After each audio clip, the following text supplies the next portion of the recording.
talked about making sure stuff doesn't freeze. Right. There's more that you might want to do to winterize your RV. That is, get it prepared to be away from you or in storage for several months. I know you got ideas on that. Right. Well, a lot of it is people will ask, what about your refrigerator? Because even if you completely take everything out and you close those doors for 4 months, when you open those up, it doesn't smell too great. Yeah. Right? So we actually recommend keeping those doors open.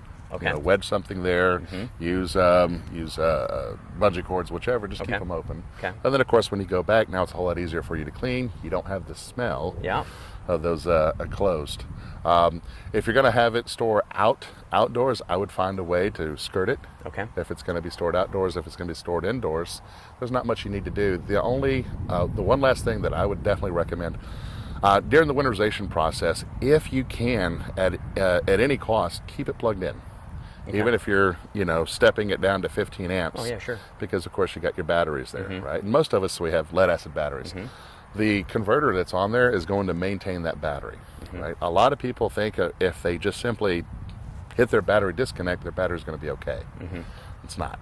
Okay. A lead-acid battery is going to self-discharge 1 volt per month. Okay. You're going to come back to a dead battery. If you can keep it plugged in, let the converter do its job. If you can't plug it in and you have the ability to take the battery out, put it in your garage, maybe put it on a small charger. Okay, that's great. What about insects and things of that nature? You're going to deal with this. Okay. Right? Most insects, they love our propane. They love the smell of propane. If you're, now if it's the winter, you're not going to have as many insects. You're going to have some. What I would recommend is when we get into the de-winterization process, again, because I hate drinking what I think is gross water, I would also say sanitize your system. This is a perfect time to sanitize it. Okay.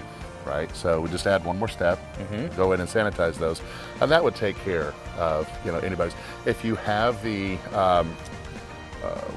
dauber screens, during the winter, again, some would ask what insect, is going to be up in the winter. A southern winter, yes, you'd still put dauber screens up.